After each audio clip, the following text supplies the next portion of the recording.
And then the weak voice comes and say, no, the weak voice can be just you. The weak voice can be your friend. The weak voice can be your mate. The weak voice can be somebody that's very close to you. There's all kind of weak voices and distractions that we have every day in our lives that's telling us to take the easy way. Because it's easy. A lot of things just easy. It's easy to not care about your body.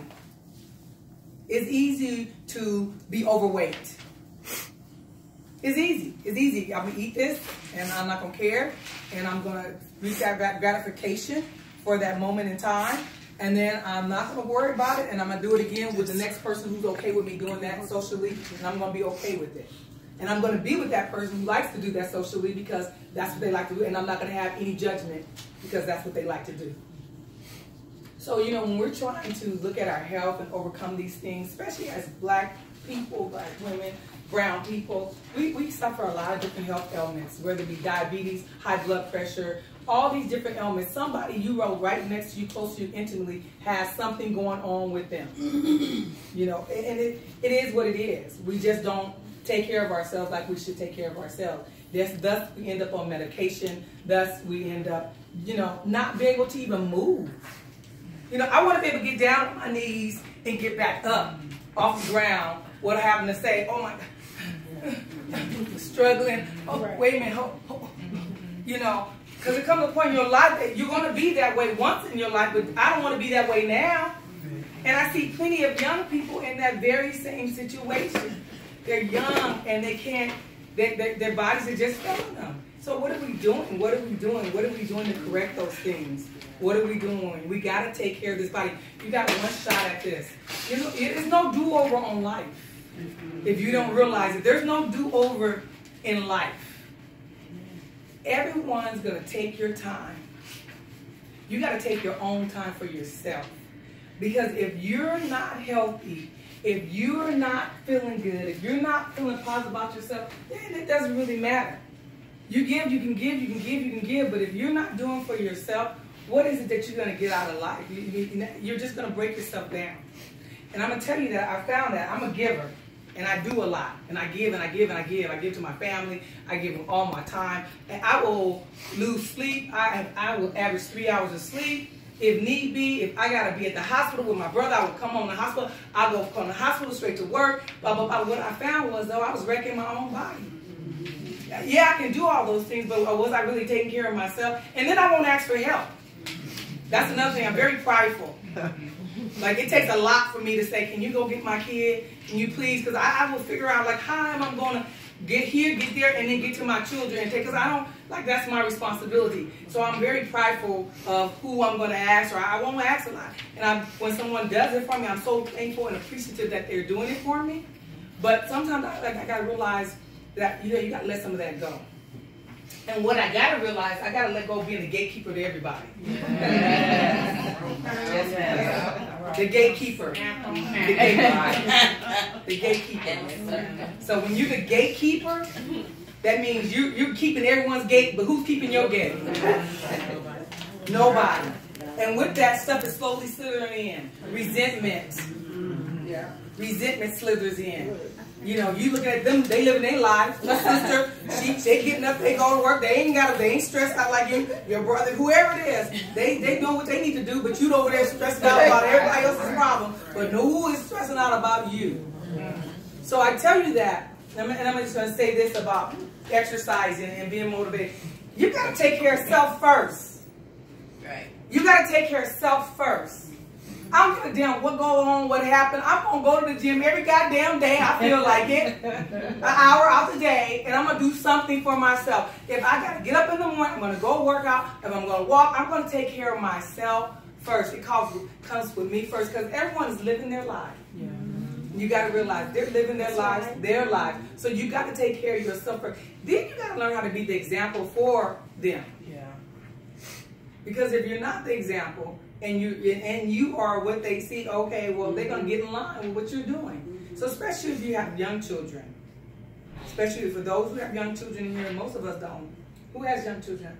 You know, Carla has Yeah, you got children. You got children now, 2 of them, Carnetta and Kathy. But for those of us, you are their role models, their examples. So they see that work ethic. They see you doing those things, and that's what they will to become. So what it comes down to is what? Self-discipline, right? Self-discipline, self-discipline. You have to have, self-discipline is the key to anything. So you have to be disciplined about it. And no one says it has to be like, you know, I'm going to give you an example. I have a client, just started training her. She's going to come 2 times a week. Then she decides she want to go to transformation camp too. Oh, so she shows up to me. I've trained her first to transformation camp is a place where they do this really quick thing, and you do this whole thing, and you lose weight, and you do this workout with all these people, and it's about this thing, and you eat this really strict diet. But anyway, it's a lot. A quick fix. It's a quick fix. It's a quick jump start. It's supposed to. Anyway, so she says she's going. So she comes to me 2 days a week, and then she went to this transformation camp the other 3 days. She comes to me on the next day. It's time to do our and she come in the door, literally walking just like that. And I said, what happened? What did you do? Now she ain't worked out the whole goddamn last 2 years. But all of a sudden now we're gonna do all personal training and transformation camp. That is something make no kind of sense. So I had to say, I looked at her and I said, why would you do that? And she said, well, you know, I gotta get this weight. I said, you weren't caring about that damn weight 2 years ago, or even up until last week. Yeah. I said, so why are you gonna kill yourself to try to do? I said, listen, 30 days. 30. I said, we're not gonna operate like this. I said, because I can't even train you. Yeah. Because now you got all that lactic acid built up in your legs and your body. So now you can't even perform like you even need to perform because the lactic acid is now just over in your little body. I said, listen, let's start at baby steps. How about we just do this workout for the next two to three times a week, and then I just want you to simply just walk. Just commit to walking on the days that we're not doing, and let's modify your diet, and then let's see where we're going to be in the next month. But the problem with life is that everyone wants a quick fix. So that was her form of quick fix. She was gonna make it. She was gonna be size 4 and by next month. Yes. And her mind, like, I'm gonna be size 4 next month, damn it, right here, right now. And I'm like, it's not. And I had said, you gonna kill yourself. You'll be in the hospital before you get to that size 4. But I say that to say that you have to commit to the small things. So if it's just, I'm going to commit to just, like we'll say, okay, I can't do any push-ups. Commit to doing 1 push-up every morning. Just 1 push-up. I'm going to get out of my bed, I'm going to try 1 push-up every morning. And eventually you'll be able to do that 1 push-up good every morning. It don't even take nowhere to go. You can be in your drawers, you can be in your underwear, you can be butt naked, you can go to the floor and do 1 push-up. Then I'm going to do 10 squats every morning. Every morning. Every morning. It can be just that simple. But what it does, it builds what we call discipline and routine. And eventually you will move past that because, oh, this is simple. I'm going to do 5 push-ups now. You know, and then eventually I can do 20 push-ups. But if you just commit to, I'm going to take care of self every morning, no matter what, and it's something that's simple, I'm going to do 5 sit-ups in my bed. Just commit to something for yourself. And I'm going to say one thing, and I'm not going to be mad because I got y'all posting because I want y'all to for this week. But these phones, they are time stealers. They are time stealers. We needlessly sit with these phones all day, and we immerse ourselves with them to the point when you're with regular people, you can't even have a conversation because you are going through your phones. You are missing out on so many different things. You really can't even communicate. These phones and the TV. Oh, come on in. Yeah. Tell her. Yeah, can you come back in about an hour? So with these phones and with these phones and with TV, they really are time stealers. And so even like if you got a chance to really pay attention to the video yesterday, committing to the first hour of the day, letting it be yours in the last hour. So I'll give you an example. At my job, and I'm gonna tell this story. People like to call me at 4 o'clock in the morning to tell me they're going to be sick. So they want to fuck up my day. Right. And I say just like that. Fuck up my day. Let me worry about what the fuck they got going on before I even get to fucking work. I'm saying just like that. I'm like, okay, so what does this mean to me? You're sick. I don't want to know about you being sick and fuck. So what I have learned to do, I'm gonna ignore it. I ignore it. Yes. You can tell me that shit when I get to work. Yeah. Now you can fuck up my day at work. Right. But not at my home on my own time. Right. So I say to say, this is what that builds. You get up first thing in the morning, you're looking at problems. You're looking at other people's problems, stuff you do. Oh my God, I forgot. You got to wake up and you have to bring positive energy first thing in the morning. And whether that be just get up and just me time, say a little prayer for yourself, do a little something, drink your water, get up and drink your glass of water, which all of us should be doing first thing in the morning, flushing our kidneys out, first thing in the morning, flushing some lemon water and water just to diuretic, bring that fat out of your body. Just get up first thing in the morning and just do you for just a little bit. Because we know the rest of our day is going to be hectic. But when we let things like that, so that's why I tell myself, this your mind. And I already told them that we don't do that to me, but they still do it. But anyway, what I'm talking about, just ignore it. Yeah. Because whatever you got going on, it can wait till I get to work, and I deal what I'm going to deal with when I get there. And I said that, that's the age we live in. Right now, I want your response right now. I don't care. It's what I want right now. And so you have to learn to not let people dictate your right now. Because what they do, they dictate your right nows and they dictate your emotions. When they're doing that, it's dictating your emotions because now you're responding to that, whether you wanted to or not. So, once again, it comes down to you. You, taking care of you. Taking care of you. And it doesn't mean, so what does that mean? You got to be organized and disciplined. So that means you can't get up at the last minute. You just can't. That means you got to give yourself a little time to get up and start your day where you can really start your day and start it in a positive thing. And that means get up, start it, and it's not be, oh my God, and then you're doing that. So, you know, that, so how do we get rid of it, all right? How do we do that? That means some things we gotta let go. So if we're spending a lot of this TV time, a lot of things, let some of that go. If that's interrupting you taking care of your self-care, then let that go. Let that go. If you hours and hours, like you said, you said, I spend hours and hours on YouTube. Yeah, watching YouTube. Yeah, and that's hours out. You could be walking your ass around that corner. Or in the bed, you style, like you go out and there you go. Around that head, around that thing. Around that, and April, she's a voyeur. So she'll see me coming, she'll be like, hey, how you doing? I'm born in the house.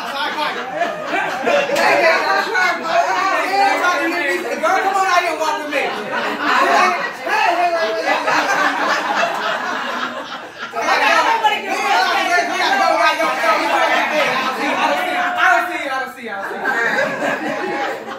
I don't bother. I said she'll figure it out when she wants to. She'll figure it out when she wants to. But anyway, so I say when you look at what's stealing your time. I want you to pay attention to what's stealing your time. And there's nothing wrong with watching TV because I don't get to watch a lot of TV, but I will take some things, and when I have some downtime, I'll sit and try to watch it when it's that time. When it's that time. So anyway, look at those things. There's also other things you can do. So we talked about everybody should be drinking water. Water, let me just say this, water is very important to always have your body hydrated. It helps to flush a lot of things. You gotta drink water, you gotta drink water. And just really, if you simply put in water, it'll help with hunger. People don't realize that. It helps to keep you full. It also helps to cleanse your system, keeps your brain functioning good. When you realize when you're dehydrated, you don't function, your body doesn't function right. So drink your water. And also there's things like Sage. So they donate this thing, and it tells you what these little packets are in here. But essential oils, and what they have found is that it really does work. So it really does work. Like Kathy brought it up yesterday, she said it best. She uses the lavender. It helps to stop headaches. You can smell it. You put it on your pressure points on your body. It helps with colds. So, and if you see those the diffusers, they're big now. And the funny thing is, I have one at my house. And then when my brother was sick, I would go in there and I put peppermint and different ones in, and I would just let it send up the whole room and light up the whole room, because it does give you a sense of, you know, like awakening. It brings you up. So it's really something to some of these homeopathic things that we have gotten away from. That as kids, this is what we grew up on. We grew up on the cod liver oil, taking the cod liver. We didn't understand it, but the people didn't have money to drag you to the doctor. So they like, we're going to keep these cold. You're going to take this cod liver oil. If you get sick, get some liver oil. You take that cod liver oil, and we're going to keep you out. You already knew, right? So it's like, I remember my mom, when we start getting colds too much, she would make, you got to take a laxative. You getting a laxative. You're like, you got to that out. Get out of you. We got to flush your system. And you never understood, but the bottom line is they didn't have the resources that we do to every time we have something wrong with us, go use traditional medicine to make it happen. They had to use those homeopathic ways. And what we have done is totally, have gotten away from it, and every time we look up, we got one thing I want to appeal for, you know, and the bottom line is, what are all those pills doing for us, you know? And so when you can find those ways to treat yourself homeopathic, then find those ways, because they do really work. I'll tell you some of the things I used to think. When I got cancer, I had carpal tunnel really bad. I mean, to the point where I couldn't even bend my hands like this. I was like, this is crazy. I couldn't bend my hands back at all. I don't know, it just did something to my hands. From the treatments. I mean, this was deadly. It's poison. It took off my toenails all off. I mean, so it's poison. It's just straight poison. So anyway, I remember I said, I got to fix this. I started going, everything was jacked up on me, but I started going to acupuncturist and a chiropractor. So I would weekly go to the chiropractor and get acupuncture, and simply they would do electric stems with the acupuncture as well, and they would put them on my wrist thing and they hook me up to the machine and send volts through my body. But I tell you, it worked. It worked. I can bend my wrist. I don't have problems with my wrist, because I'm like, I can't do the surgery. I can't do it. I just can't do it. And mind you, I do sit, and I was diagnosed with the carpal tunnel stuff, but I was like, I had to resist that. So I started doing certain things, and also yoga. You know, doing the different poses, putting my hands under my body to really pull, because all that is tightening of these muscles, because you're overusing them a certain way, and you have to stretch it out. So, and the thing is, you got to be diligent about your body.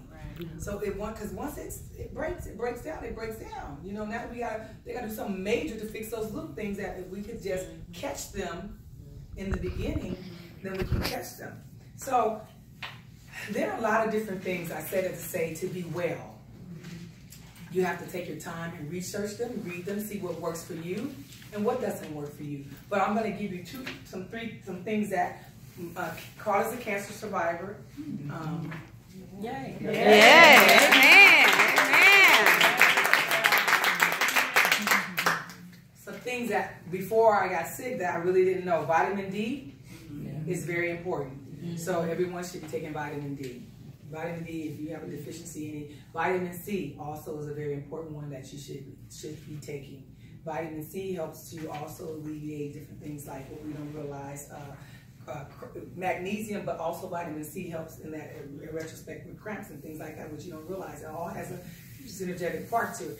Also, low dose of bare aspirin. Now, if you don't need type of blood thinners, then no. But everyone should be taking low dose bare aspirin, vitamin D, and get you some vitamin C. If you have issues with cramping for whatever reason, then magnesium will help with that as well, because I have issues with cramping. But those 3 things, I swear, if I don't do nothing else, I take my vitamin D no matter what, and I take my bare aspirin every night. So, and that's my, I swear by it, I believe it. And before I got sick, I was vitamin D deficient. And they just start testing for vitamin D. Right. People don't realize it. So I was vitamin D deficient. You think, you're out in the sun, but I guess I clearly wasn't getting that's not enough. It wasn't enough. So, be conscious of that. When you get your next physical, have them test you for it to make sure that your levels are okay. Now I get tested every time I see the oncologist to make sure my level's okay. And if it's too much, he said, cut back on this, but I got it at a science now. Right. So those are some of the things that I want to instill in you today. I want you to realize that you can do whatever you want to do in this life, and that the key things is that discipline is at the forefront of that. Building discipline and routines and making sure that you take care of yourself And just, so, cause I mean, and I've been there, you gotta realize too, I'm a mother of two, I've been married, you know, and I realize sometimes people can suck so much out of you, and then you realize you don't really have nothing for yourself. And so what I want to take away, no matter what, is that you take care of self, no matter what first.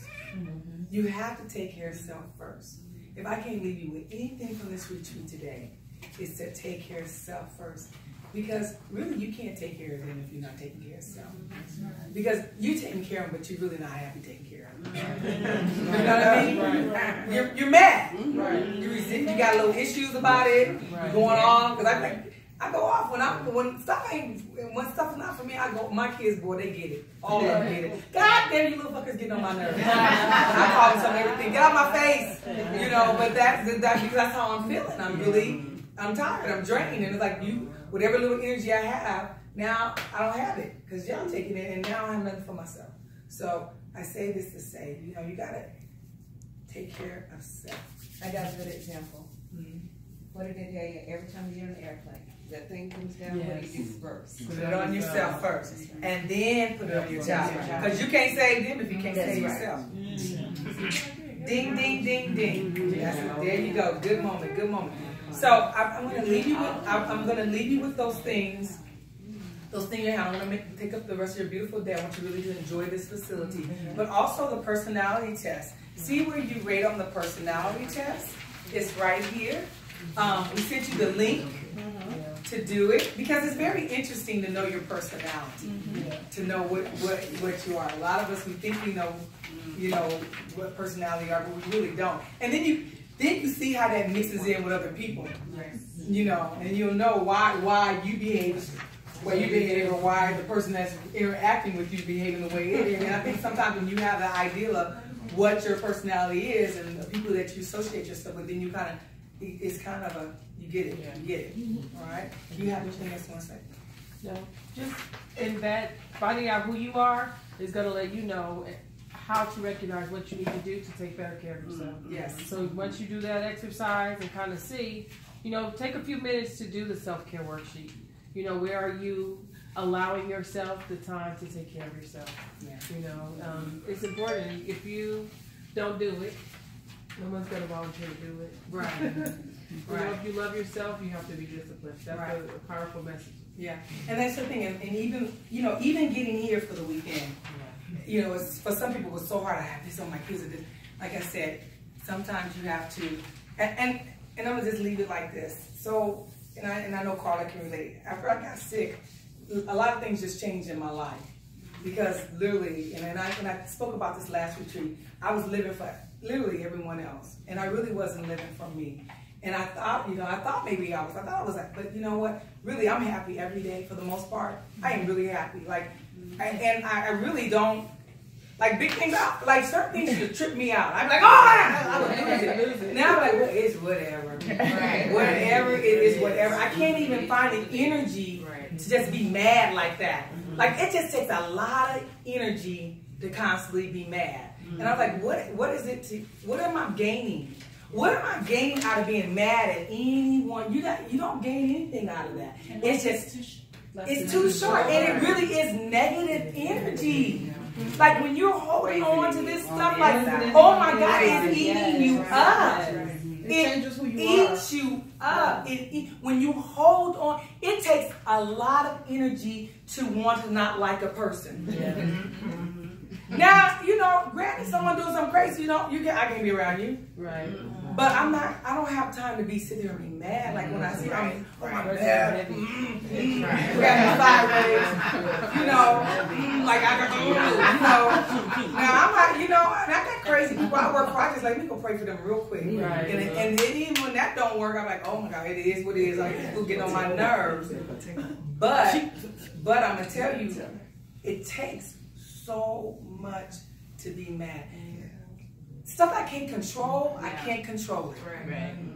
And that was my biggest problem, trying to control everything, trying to control my life, trying to control my finances. I still try to control those. But certain things, you know, there's certain things that's out of your control. Out of your other people's actions as they go. Just, I was trying to control everything got to be controlled, everything got to be compartmentalized, everything got to be this, everything got to be set schedule. Everything don't have to be like that. And that's what I had to learn. I had to learn to let go of some things. Like, everything can't be just so. Just so. My life can't just be just so perfect, just so this. It just can't. That's good. And when I learned that, it let me learn to be a happier person. Right? Yeah. So, anyway, I am so grateful to have you ladies come up here and enjoy the weekend. Yeah. We're grateful that we have some takeaways. I hope that when we leave this retreat, I hope it jump-started your fitness if you haven't been doing anything, just to get back doing something. And like I say, baby steps. If I'm going to just commit to, I'm going to walk to the end of that block, and I'll walk back to the end of that block. Right. Literally, just that. Yeah. Or I'm going to get up, and I'm going to do 5 squats every morning. Literally, baby steps. So if that's where we're at, that's where we're at. But if we're at the big steps, then all right. Anyway, thank you guys. Enjoy the rest of your day. I'll see you guys at Joker Live 2:30. All right.